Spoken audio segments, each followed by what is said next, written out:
Back on Access, we've shown this graphic before, but it's getting closer to becoming a reality. The similarities between the 2020 Lakers and 2009 Lakers title team are very similar, dating back to round 2, defeating the Rockets, both in 2009 and 2020 in the second round.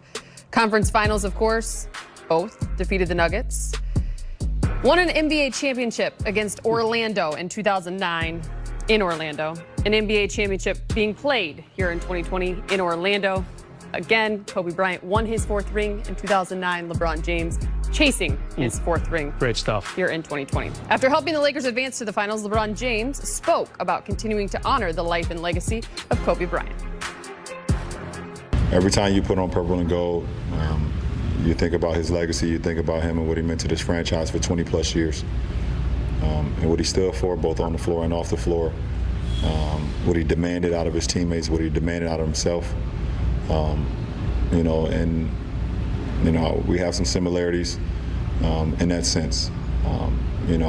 Our games are different, but as far as our mindset and our drive to want to be the best and our drive to not lose, or even if the score, sometimes you're going to lose games, but just that drive to always want to be victorious, it stops you from sleeping.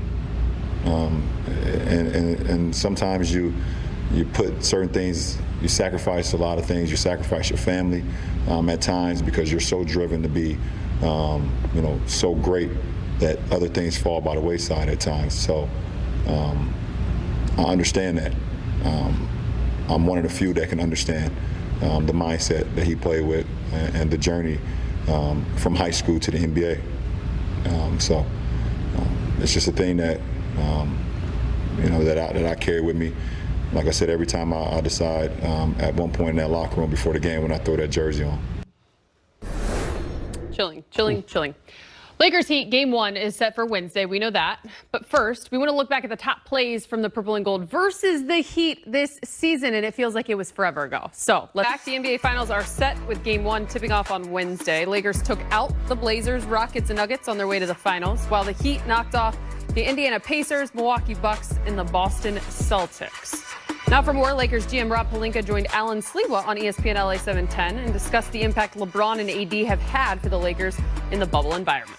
It's going to always be more just because of his transcendent leadership. And I think, the bubble environment has even brought that out more because there's really not much here other than basketball, especially at the beginning parts where there was no family. Just the way he attacks the game, gets prepared physically, mentally, and just the way he sees the game. I think our team has really rallied around that. And I would say the same about Anthony Davis as a leader. He may be more quiet and maybe less active on social media channels, but someone said to me once,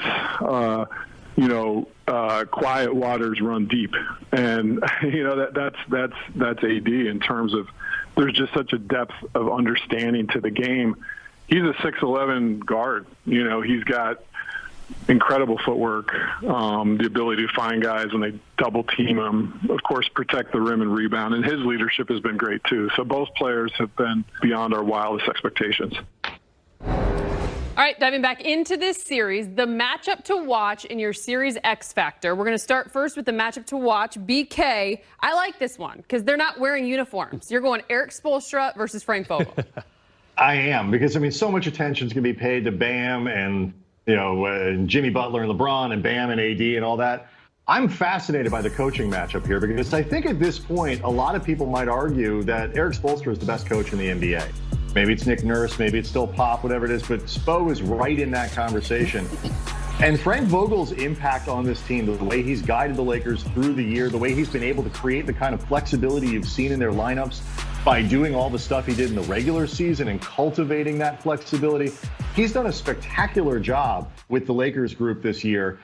They both have similar starts as video coordinators. Neither one of them played professionally in the NBA. There's a lot of similarities here. And I see this kind of back and forth X's and O's matchup where the adjustments come as one of the most obviously important, but also interesting aspects of the series. And back over a handful of years ago, they met in the conference finals when Frank was, of course, with the Indiana Pacers. Brez, your matchup to watch only consists of the Lakers. Yeah, kind of in a Ron Burgundy tone, the Lakers versus themselves. I mean, I've been really impressed by what the Lakers have done. Okay, in the second round, Clippers eliminated, and also the Bucks. All right, so 2 of the 3 massive favorites gone. Lakers probably needed a day to adjust to that. The much anticipated West Finals between the 2 LA teams vaporizing, but you know what? They turned it around really quickly. Got their eyes on the prize, and they pretty much handled the Denver Nuggets. There was that one weird game where they kind of got out-rebounded. Other than that, they looked really strong in just about every facet. AD, the big winner there, he will not forget some of these things that he has done in that last round in particular. So as long as they just kind of manage expectations, they're massive favorites, against a pretty unexpected team in the finals. They got to just keep their composure. They can't freak out. Your matchups to watch, no big deal. I love it. Let's move on to your X Factor, BK, your X Factor here in the finals.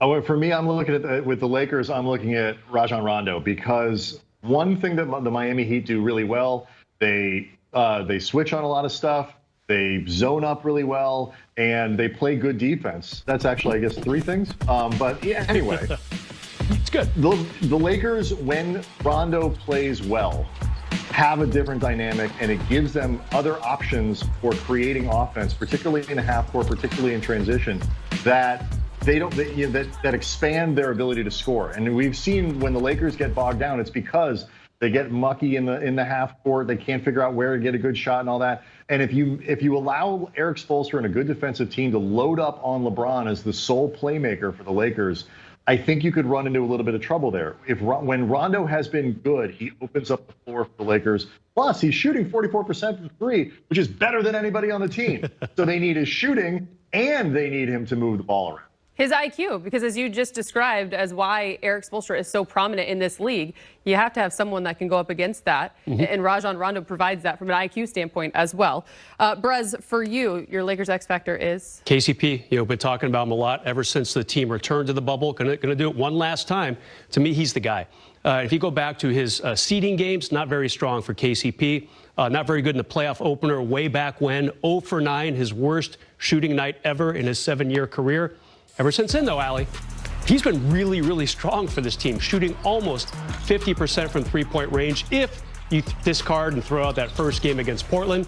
I like we did that last series. A little bit quiet in the final game with only 2 points, but a steady 13, 14 points seemingly every game other than that. He's got to be the guy. He's got to bust Miami's zone. That zone defense has really caused trouble for teams so far throughout the playoffs. So KCP's got to be a zone buster with a couple of their Laker perimeter guys. Bust that zone. You got to make it happen. Not where I thought you were going. Well played. Coming up on Access, we'll hear what Jimmy Buckets had to say. Lakers face off in the NBA Finals. Here's a look at the playoff averages for both leading men. You see Butler averaging about 21 points, 6 boards, 5 assists. LeBron James, 27, 10, and 9. Jimmy Butler knows it's all about beating LeBron if you want to win the NBA championship. The main key, and it's been like this for a very long time, if you want to win, you're going to have to go through a LeBron James-led team. At the end of the day, that's what it normally comes down to. And that's what we got to focus in on. Obviously, you can't just focus in on him because he has so many really good players around him. But you're going to get the same test over and over again until you pass it. And that test is LeBron James. So, of course, LeBron back in the finals, chasing that 4th ring, season 17. BK embracing that challenge, all the while the challenge of helping to lead the Lake Show back to the top.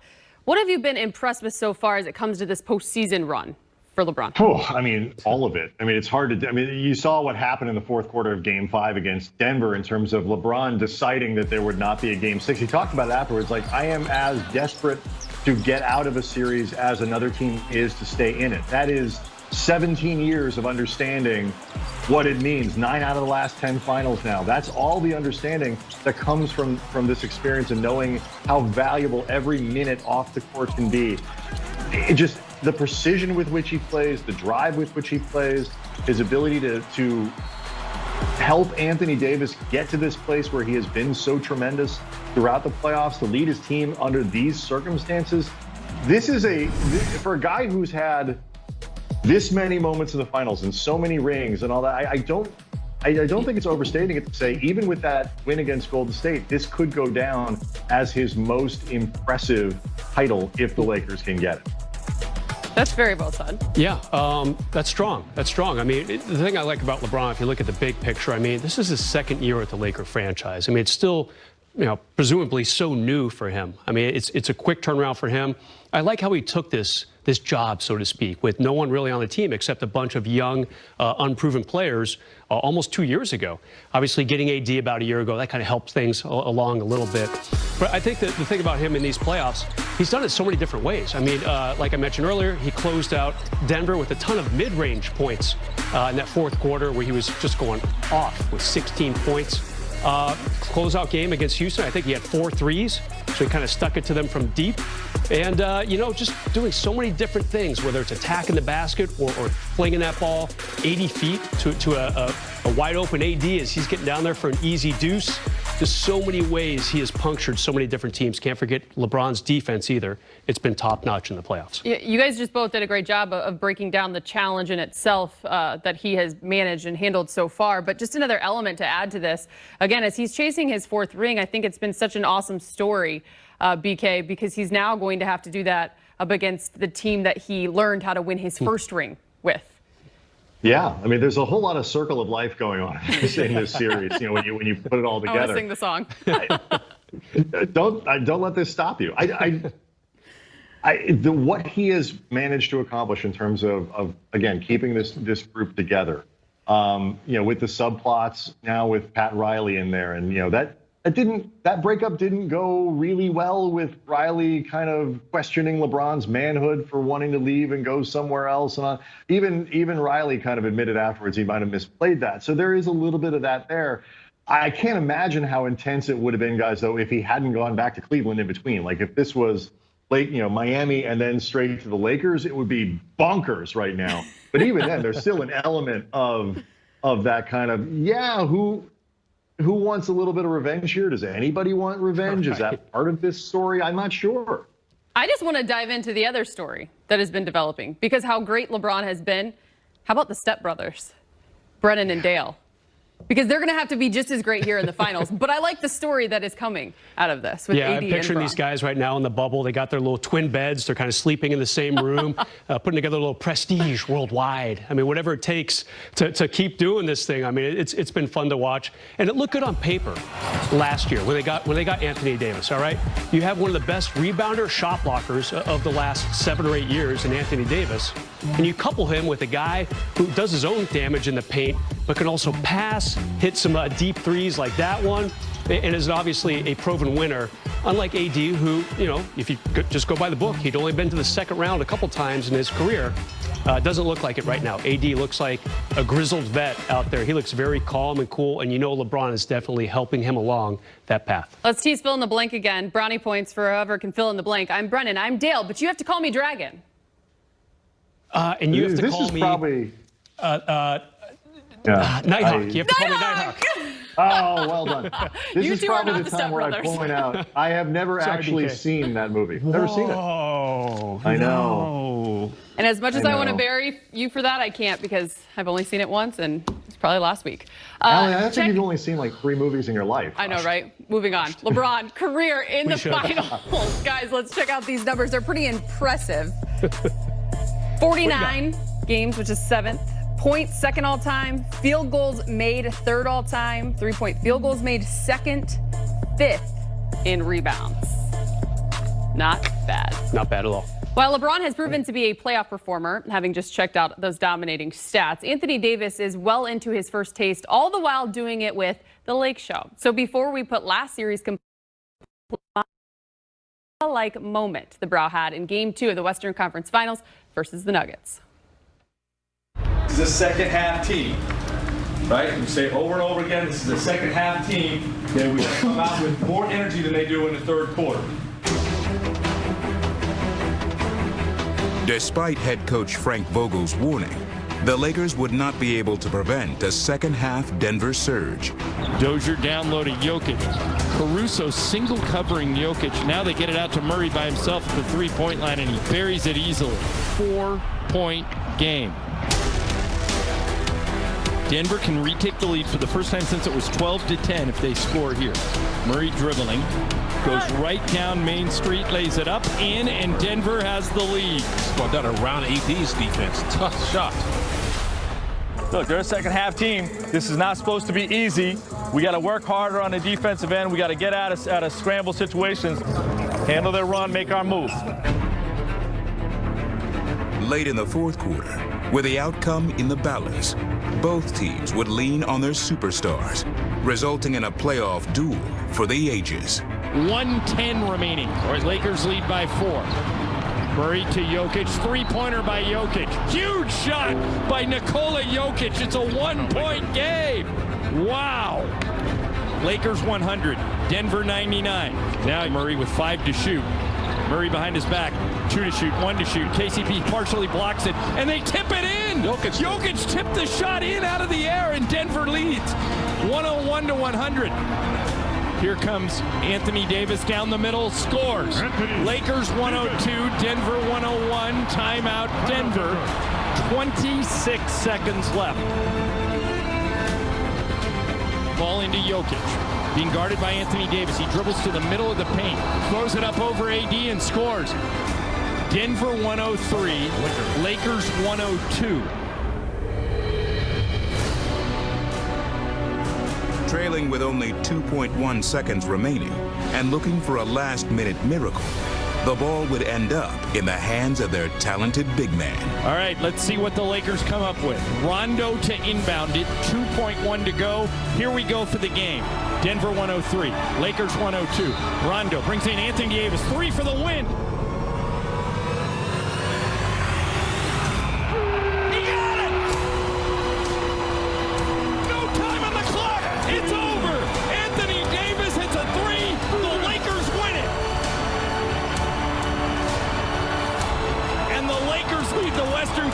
Finals 2-0.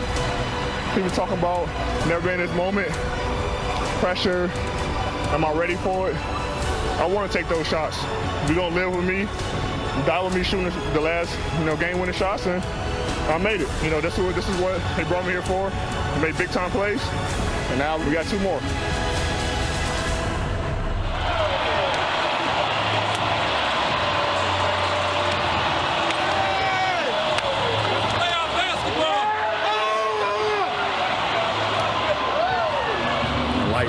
Understanding And while donning their Mamba jerseys, AD would give a shout-out to the Mamba himself. Hey, Anthony, after you hit the shot, it looked like on the video that you mouthed Kobe. I did. Obviously wearing the jerseys. He's hit countless shots like that, to win games, regular season playoffs, finals. To do something like that, in the jersey we wore tonight, it just makes it even more special. So I got you, bro. Got your back and you got mine. Man, say no more. I got your back. I let him score, hell of a player. I let him get to his right. I was upset. Couldn't lose like that. We ran a great out-of-bounds play, just like Coach drilled up. Ron decoy. And then, they brought me over here to help win the championship, and I'm just doing my part.